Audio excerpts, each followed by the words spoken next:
Welcome, podcast family. How you doing? Welcome to episode 21, 22 or something. We're getting into this thing. I hope you're well. I hope you've had a good day. I hope that this podcast finds you well. A little bit of business, if you won't mind. If you're watching on YouTube, please make sure to do the little likey thumbs up, to subscribe, and then to press the little bell icon and select all, and then you'll get updates of all the videos, the Thursday podcast videos, and then all the Project 1046 videos. So we post Project 1046 on a Tuesday and a Friday morning, and this podcast goes out video on a Thursday when we do record it. Mainly the ones just with me. Still trying to work it out with a guest to record every time, but every Thursday on Spotify, audio of podcasts, no matter what, whether they're video or audio only, all go up. So please check that out. Blah blah blah. If you want to find out anything more about the podcast, please go to the flatearthpodcast.com. That's flat with two T's. Hopefully you're getting a hang of that by now. On there you'll find out previous episodes, more information about what we're doing and why, pictures of my lovely face, blog, and a little PayPal button. Now on that, I just wanted to say that someone generously flowed a brother some money the other day on there, and I was chuffed, mate. I was just over the moon. So if you're watching this, listening to this, thank you. Just a little heads up, I bought this thing, man, with part of your money, man. Something I've been wanting literally a couple of days before you made that donation, you beautiful person, you. I was thinking, how am I going to break off some money to get this little camera gimbal, which is going to make my videos a little bit sweeter, and voila, you popped up. So like I say, thank you for that. But for the rest of you, the PayPal button is on there, and I just want to let you know, I always say, look, if you want to buy a brother an ice cream or a canoe or an igloo, just give as you want. And that's kind of jokey, but really that is a great way where you can support me in a channel and what we're doing. And I promise you, pretty much anything you put on there will be spent recklessly. So that's not true. It will be spent on stuff like this, camera equipment, lenses, sound equipment, whatever I'm going to do. Just going to invest it back into the channel and into the podcast and what we're doing. So thanks a lot. And I guess just take a moment just to, it's bad when you name check people that have helped you, because you always forget someone. But hey, just if I forgot you, hell, man. But for those of you that have supported me so far, this far in, my band of brothers, my man Ben, my man Jacob, just countless people who have just got my back and helped me with materials and money and just advice, and just, thank you. I'm doing this thing. This is all about me. I'm the mastermind behind the Flat Earth. But as much as I'd like to take all the glory, I seriously can't do this without other people's help. So I appreciate it. Anyway, I'm kind of chilled, man. I got a chilled vibe going on. It is currently, at this particular moment, it is bang on 10 a.m. I wish. Bang on 10 p.m. on Wednesday evening. And this will be going up sometime Thursday. It won't be going up as early as normal because it's hella late. Normally I record this like Tuesday, Wednesday, edit it a little bit and throw it up. But today I spent the day helping a friend out. There's a saying that when a friend calls, there is no tomorrow. And a friend of mine called and just said, look, I'm getting a bunch of guys together to help me move some stuff around in the garden, burn some stuff. Now, I am always up for burning stuff. Anytime there's a fire, I'll be there. But I had a great day. I love a little bit of physical exertion. It takes me back to just, early days of life, helping my dad build a rockery. My first few jobs of just manual labor. I just enjoy it. I just love it. So, good day today, but it just meant I haven't had time to kind of record the podcast till now. So you just catch me chilling. The world's a strange place at the moment. And here we are, like episode 22, and I'm aware more than ever, man, just the strangeness of life. Life is not what it used to be. Now, I'm not talking about this blarney with COVID these last few years, and I'm not talking even about this current state of heightened awareness of conflict and trouble in the world we've got because of Ukraine and money markets and energy prices and petrol prices stuff. But just the world, there's just a fresh strangeness in the world that I don't remember from 5 years ago and 10 years ago. Like the other day. So the other day I was shopping, and for my sins, I was shopping in Morrison's, right? So I'm at Morrison's and I'm doing my thing, right? I'm going up and down the aisle. This is what I do, man. It doesn't matter if I don't need something on an aisle. I will hit every aisle. It's just the way it goes, man. You know, it's just how I am, man. I'm analytical. I'm like, I got a plan. I'm going in, just boom, boom, boom, hit every aisle, because you never know what you forgot to put in your list or whatever. Anyway, cut a long story short, I've loaded up my shopping trolley. How I shop is this nowadays, man. I ain't bagging in the store. I ain't got time for that. I ain't got time to stay around these people and feel rushed at the till. So I load my shopping trolley up, stack it onto a conveyor, let one of the minions in the shop kind of like scan them and stuff, and then it's straight back into the trolley, then out in the car park in the relaxing and more salubrious surroundings of the back end of my car. I bag it up there, you know what I mean, no pressure and stuff. So I'm doing this the other day, right, and I get to this till, and a really interesting thing happens now, and this is definitely something that's happened in the last 5 years, maybe feels like 2 or 3 years in particular. Now I'm going to tread a little bit carefully here. just like a pinch carefully, just a pinch carefully. I chose my queue for look, before I get to what happened at the checkout, man, let me tell you about queues, man. I'm not happy. Like I'm not fucking happy with the situation right now in England. There's a lot of things that happen. I know England used to be the empire. The sun never sets on the English empire. We used to rule whole parts of the world and stuff like that. And I know we did it through subjugation and just brute strength and threatening, and it was horrible, and slavery and blah blah blah. But we used to be something, and for all the bad stuff you could say about England and what it built over time, like any kind of empire, the one activity that English men and women could be proud to say that if they didn't begin it, they perfected it, was the art of queuing. We had it down to a measurable skill. Now, I know what happened. Something happened during COVID where we had like queue wardens and stuff. And you had to go one way around a store and stuff. We've lost the art of good queuing. Now, this is how it used to be. You used to roll up, and there'd be like various different checkouts, and you could choose one. And it took years of carefully honed skill, intelligence, the gathering of data to understand, by instantly looking at a queue, how many people are at the queue, how many, is it couples, is it an old person, are they full, are they baskets, are they trolleys, what kind of goods are in the baskets, there are lots of goods and loose goods in the baskets, or are they big boxed items. There was a lot of skill that was involved in picking the queue that would get you served fastest to get out of the store. So you'd pick one, and you'd laugh as you were moving past, and someone in this queue is almost going backwards because their queue is so bad. Now I know what's happened. Some malarkey, some bullshit has happened. We're now in shops, people form one queue. One queue. And then at a certain point they spur off to the tills. No, this is no good. I don't want to join a mono queue. I want a numerous queues. Like I was born a free man, a free Englishman. I want to choose my queue. And I loved choosing queues because by hook or by crook, whatever queue you chose, that was your queue. That was it. It was as English as the tea in my flask. Do you know what I mean? Like, it's just how you did it. Now, this new queuing, damn, it don't work for me, man. And here's the crazy thing. In Morrison's the other day, there was a woman, her job, right? She had on a patch on her arm. It said, queue warden. Motherfucking queue warden. What? And she had a little sign. She lifted this little sign up with a little finger saying, this checkout is open. Now I'm in this shop. It's early in the morning. It's like 9:15 in the AM. There's no one in the shop. There's no one in the shop. Yet she is roaming up and down the aisles behind the tills, just in case people can't work out that of the two open queues, which one is best. I don't know, man. It makes me angry.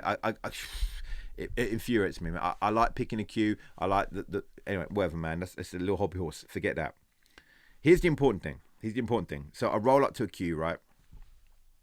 And I look I load my goods onto the conveyor. Now, it's very important when you load goods on the conveyor that you do it in a very particular way. You do square boxed items first. Then you do heavy tins, maybe in milk, juice, things like that. Then you do your meats, and then you do your frozen, and then eventually you work down to like more consumables, crisps, snacks, dog food, treats, stuff like that. Eventually to your loose items, fruit, onions, that sort of mad stock, you know, that just kind of rolls around the place, right? That's how you do it. And then you roll up to the person and you just hope and pray you've got someone good who's going to help you out and understand the system, right? So this particular morning I roll up and there's a woman on the till. Well, check that. And here's the problem. There's someone on the till. There's someone on the till. Now, it used to be back in the day, if you had a wondering about who, you know, maybe you had someone who seemed to be a man, but they were very effeminate, or seemed to be a woman, but was very kind of like masculine, the name tag would kind of help you out. You go like, okay, all right, man, this is Tracy, man. I mean, she got a beard, she got one eye, but it's all right. She's Tracy. I know. It's like, Trace, she works at Morrison's. Hello, Trace. Oh, hello, Sandra. You know how it goes, right? But I roll up to this one, this particular till, and I look at the person serving me. I'm like, oh, whoa, where are we here? And I know this isn't PC, but this is a legit, like, talking as just like a 45-year-old kind of Englishman. This is the confusion I'm in. I'm going, where are we here, man? Where are we? What gender choices are we making here? I look at the name tag. The name tag is a woman's name, but that don't help me, man, because nowadays that don't help you, man. Do you know what I mean? It don't help you. It ain't gonna help me at all. And I'm there and I'm trying, okay, let's engage in some conversation. Maybe the voice, maybe that Adam's apple is going to give it away. I couldn't work it out, man. Couldn't work it out. But here's the thing, man. What happened next shocked me. What happened next blew me away. And if I've got some unhealthy stereotypes, if I've got any bias, if I've got any hate in my heart to someone with gender confusion issues, this experience I had went a long way to helping me confront and deal with those.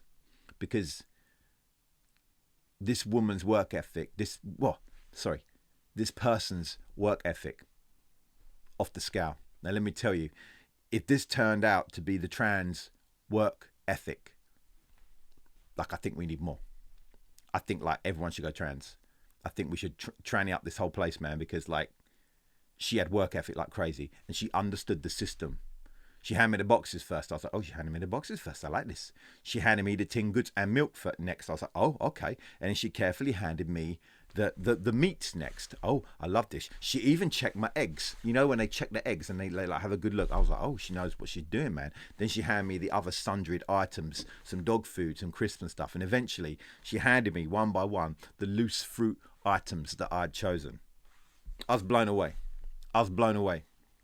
And I got to tell you, man, like, out of all the controversy about gender and sexuality and stuff nowadays, no one talks about this. No one talks about work ethic, standards in the delivery of goods and services. Okay. Now, this woman, this person, Zize Zemher, I don't know what the situation was. I didn't feel like it was my place to ask. It wasn't the right situation, but I was like, this trans work ethic, it's pretty dope, man. It's pretty dope. This person was, if this person indeed was of that ilk, then she was like, it's confusing. The work ethic. She packed like a boss, man. She just handed me just the right speed. You know, sometimes they zap something and they just put it immediately next to them. So you have to like reach around and get it. She wasn't doing that, man. She was like, boop, right over to me. Like I stand at the end, just receiving it like a goalie with someone who don't know how to kick a football. Just amazing. But also, like, so while this was happening, actually, shortly before this happened as well, Morrison's is one of these places where weird stuff happens. Shortly before this happened, I'd loaded my stuff on the till, but while I was waiting there, I saw what seemed to be a very drunk man walk in with a woman who looked, she's like an extra from Jeremy Kyle or Jerry Springer or like any one of those kind of like 90s and the O's kind of shows where families go on. And it's like you ate my brother's uncle's son's socks or something. You know what I mean? Like, I'm pregnant again and it's not mine or something. Like weird, like any of those sort of characters. So this guy and they brought I noticed there was a big shopping trolley there as well. So obviously what had happened is that this guy had gone through earlier and just run out of cash, man, or he didn't have money and stuff, right? So he just said, look, leave my shopping here, I'll go off and get some help and come back, right? So man, drunk off his face, do you know what I mean? Like clearly had the DT shakes and stuff, do you know what I mean? He wasn't doing well, comes back and I'm like, oh, this poor guy, he's struggling. And he's gone to get his friend, and his friend is obviously in the same sort of position. So somehow they've managed to scrape together just enough money to help this guy get his shopping. So the trans ethic lady, trans work ethic woman, kind of like just stops me before she serves me. Just let me deal with this person. I was like, oh, you go for it, mate. This is Minefield. And so she says, oh, okay, here it is enough. Man pulled out a wallet and got out the £50 notes. It was something like 51.70 his thing. So he just gave her one £50 note, another £50 note, and even he commented to trans work ethic. He just said, "It's been a while since you've seen 50, right?" I was like, this early morning drunken gangster just rolling deep. And I watched them as the drunken man kind of wobbled off, because he was very shaky, and this woman kind of trowed behind him, kind of like an unhappy shadow of his, and it was just I wonder what they're like. I want to know what the rest of their day was. I want to know what happened next. I want to know how many more 50s he had. I wanted to know how he got into this position. I wanted to know what had happened in his, was that his ex-wife? Did they have a young and blossoming relationship when they were young and beautiful and fresh, and did life take just unwarranted blows upon them, and it just slowly broke them down to the point of like relational breakdown, till one morning he finds himself in Morrison's and he's just like, I can't even pay for my shopping, what's going on? And he remembers my ex-wife, and he phones me and he says, look, I can't afford these bananas and stuff I bought, you need to come help me. And she's like, babe, I'm coming. And maybe afterwards they went to the Morrison's cafe and they shared a special 2-for-1 breakfast and rekindled love again. And he said, I'm going to become a better man. I'm not going to drink anymore. Those days are over. I'm going to take my remaining 12 £50 notes and I'm going to change.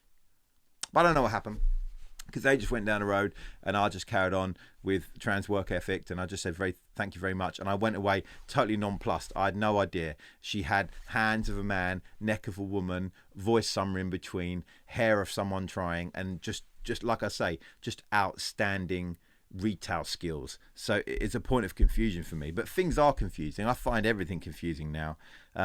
Saturday just gone, I watched some UFC. Now I don't know if you're a UFC kind of a person. It's like Ultimate Fighting Championship. It's mixed martial arts. It's not as barbaric and strange as you might think. Do you know what I mean? Some people, if you've never sort of watched it, you might think that's sort of quite a barbaric men in a cage situation, but it really isn't. It's actually it's very measured and very skillful. I grew up watching boxing, so I sort of transitioned to this because it's more fun and there's more fights and more belts and stuff. But anyway, I like to say this. There was a particular fight, and I'll throw some image up here, man. I'll try not to get copyright stuff because it's UFC, right? But like, there was a fight between these two people, right? The first, I've written out the name just so I know it, right? So the first one was Trevin 5-Star Jones. He fights out of Guam. Love that place, Guam. Say Guam with me, Guam. It sounds like the best place to live. It sounds like everything's made of marshmallows and the sun never sets. Where you from? I'm from Guam. It's just a pleasurable place. Anyway, so Trevin 5-Star Jones from Guam, or fighting out of Guam. And then Javid, the snow leopard, Basharat, fighting out of London. These two fighting, and I was ready for like the top two fights, really. It's a long card, I know, 12, 13 fights or whatever, and you kind of first couple of gimme fights, like whatever, do you know what I mean? People at the beginning of their career, and then you have the real big ones at the top. So I'm watching this, it's kind of middle card, right? Middle of the card. But what strikes me about Javid, the snow leopard, Basharad, right, is he had like the body of a much smaller man with like a giant bobblehead. And what caught me about his bobblehead was it was the head of an accountant, the head of a Greek accountant. And I know some Greek accountants, and it really was. I don't even know if he was Greek, but do you know what I mean? It basically had a bantam-like body, and he had like a heavyweight bobblehead.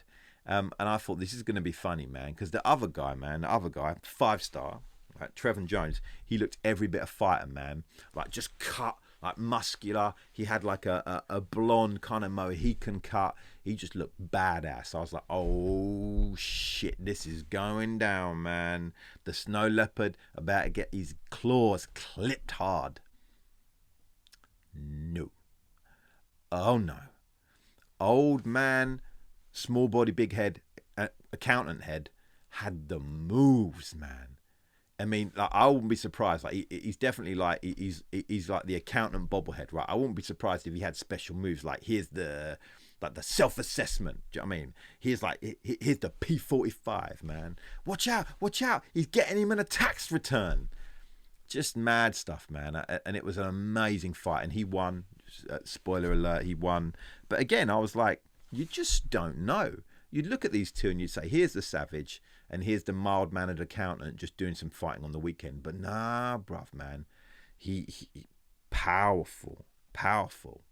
And it's scary. If you watch something like UFC, it's scary because you realise there's some people in the world who are tiny and skinny, right?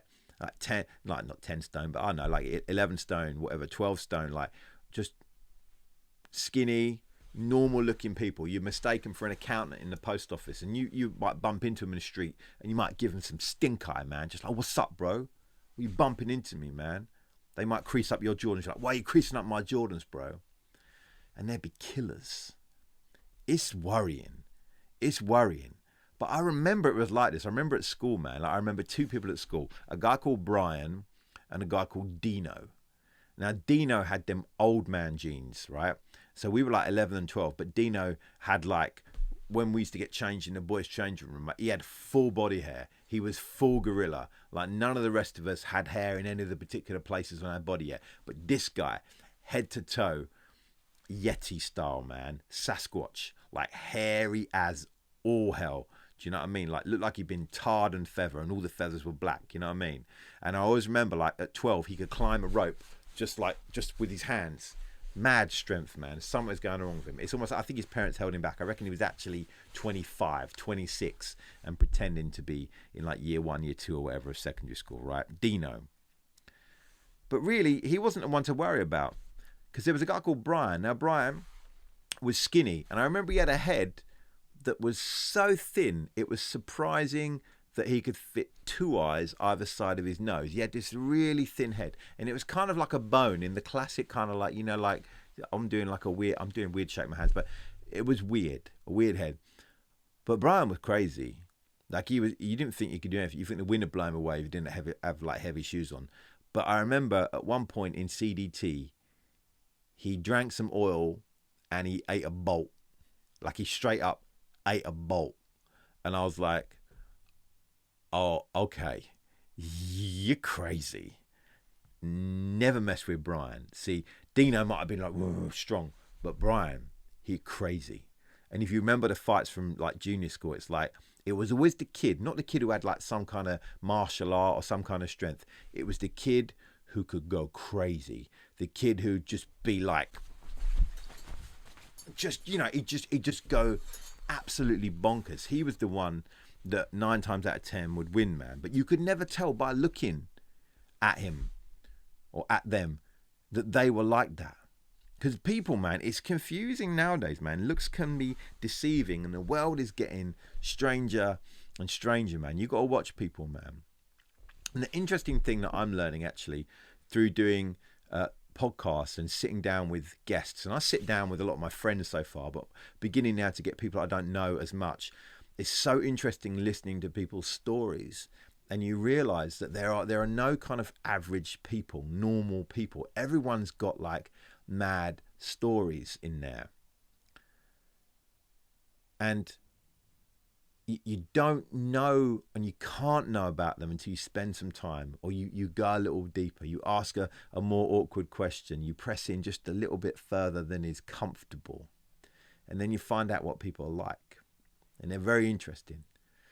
But it's hard to gauge, man. It's a strange world out there, man. We don't know who's who and what the who's are and how things work, and up is down and where's money, and which is like the world's in a crazy state right now. I don't know, man.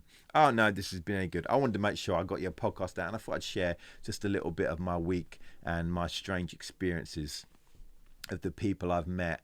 And you know, it's funny as you go through life, you always have these, or maybe you don't, but I always have these experiences with people and see people and wonder about them and have funny little stories I tell my friends. And I never for once think, actually, to other people, I'm the strange thing. That I interact and think I'm perfectly normal and perfectly, you know, just an average guy. I do things the way they should be done or whatever. But actually, someone looking at me might be like, this guy.